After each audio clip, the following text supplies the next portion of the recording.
Assalamualaikum warahmatullahi wabarakatuh. Hello guys, we are from group 3. Today we will tell you guys of the powers that we will exercise if we are elected to be the next leader of Indonesia. But first, let us introduce ourselves. My name is Narni. Hello, my name is Putri. My name is Septiana. My name is Yunni Miranda. I am Fazal.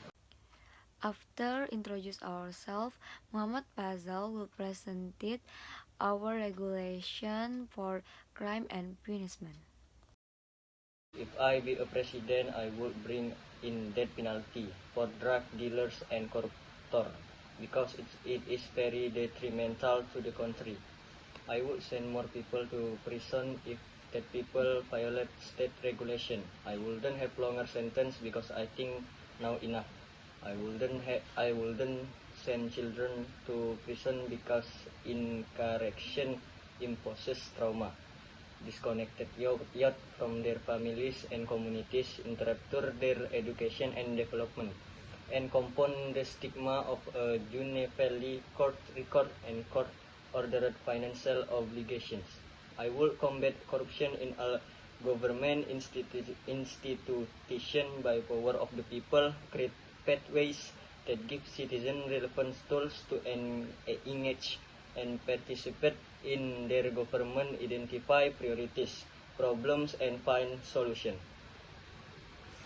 I will combat the drug spreading by identify and crack down on press cybers who are providing large quantities of narcotics in so-called pills.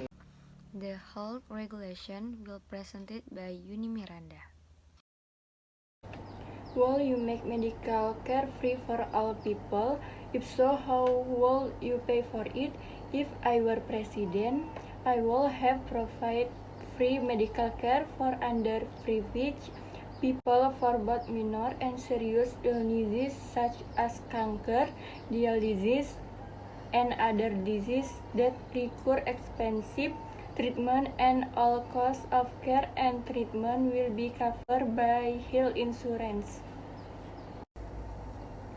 Will you make medical center improve their service?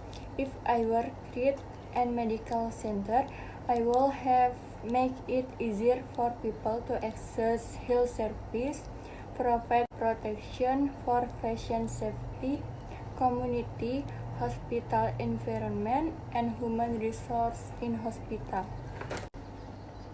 What will you do to improve the medical care and service in rural and isolated areas? If I were region, I will have built a Puskesmas in a remote village where there was no place for treatment, and I will add health facilities and medical personnel at the Puskesmas in every village.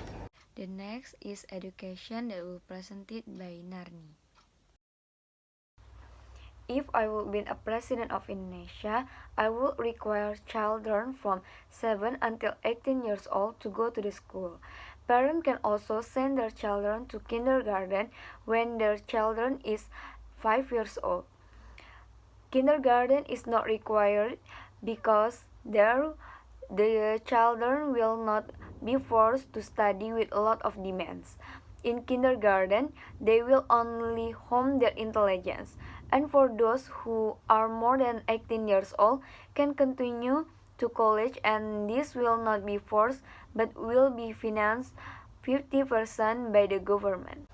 If I were being the next leader of Indonesia, I would really pay attention to the welfare of teachers by appointing teachers to become civil servants after 5 years of carrying out their duties as honorary teachers, by also providing allowances to teachers.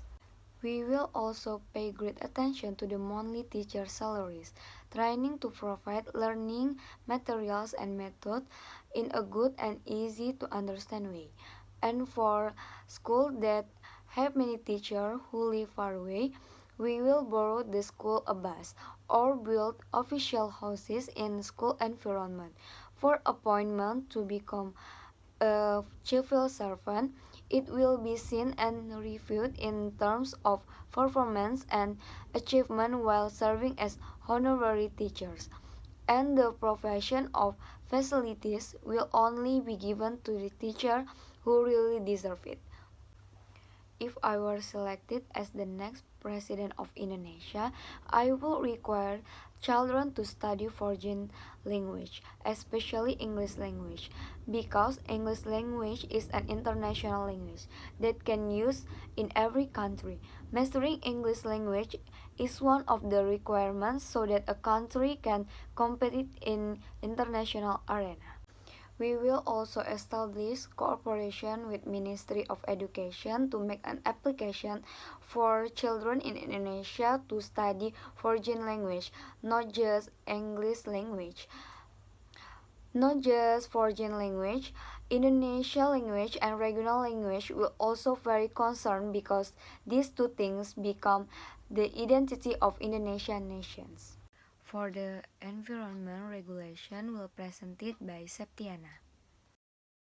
Is if the air and water pollution in Jakarta get worse, I would do a campaign about the environment, because with this campaign people will realize the importance of protecting the environment, the importance of disposing of garbage in its place so that the water is not polluted, and the importance of keeping the air fresh and cool. Number 2. What would you do for the forest logging or land firing? My answer is, if logging and land firing continues, I would conduct socialization to the community, because they will know the importance of trees in the forest for our lives, especially in preventing flooding. After that, I will invite them to do the greening together. Number 3. How would you improve the environment, culture, and tourism? My answer is, if I confession to improve the environment, culture, and tourism, I would improve the culture and tourist environment by improving the quality of facilities and strengthening promotion. Because in this way it is certain that tourism in Indonesia will be interesting to visit couple. With a unique and diverse culture, of course, visitors will be very happy. The last is about regulation of culture and tourism that will presented by Putri Sari Dewi. Culture product. If I from Indonesia culture product, I work from batik. How work your product and maintain the valuable traditional culture of Indonesia. If products and maintain the people traditional culture of Indonesia, I would keep my love for handcrafted product made in Indonesia, and I was proud of using the products. Okay guys, that's some of the powers that we can convey. Don't forget to choose us, Group 3, as the next leader of Indonesia. Thank you, see you, and wassalamualaikum warahmatullahi wabarakatuh.